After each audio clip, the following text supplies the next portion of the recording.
Tigrička vlastne pozerajte sa mláďata tigra páchavého úsilovského, čo je najväčšia mačkovita kalma na svete. A tretí najväčší sú pozemský predátor. Určite máte všetci vypnutý dojde, už som vás o to prosila. Pokiaľ nie, tak nebudeme fotiť, lebo blízkanie do tých výhodčičiek spôsobuje slepotnou. Na toto sme veľmi prísni.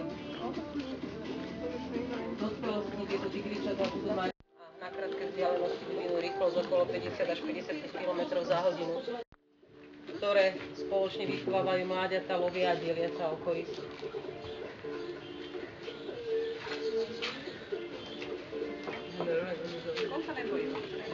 6. týždňa im rastú zúbky, preto už dostávajú mesičko. Teraz v tomto veku spápajú asi 10 týždňov, spápajú asi kilo mäsa každý denne a zhruba liter mliečka vypijú.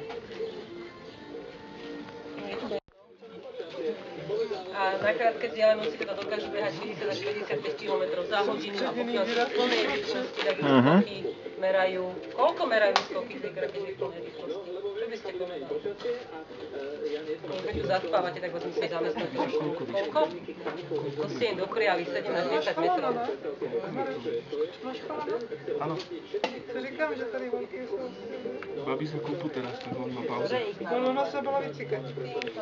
Luna, do vane. Ale měla v tomu dětství soustředěný výraz. Príjmame, už by ste na nás nešli po nás tekali a boli by zlí, alebo aj keď sa to nedá tigričatka v tomto máme nejaká myšlienka, to bude veľký spisovateľ, to bude veľký dňa, čo spod neho vytečie. Ten tigrik, čo vlastne tak cítil, to, čo my keď tam cíka, my tomu hovoríme, že tigrik má myšlienku, vidíte, hlboko to zamýšľa nad niečím.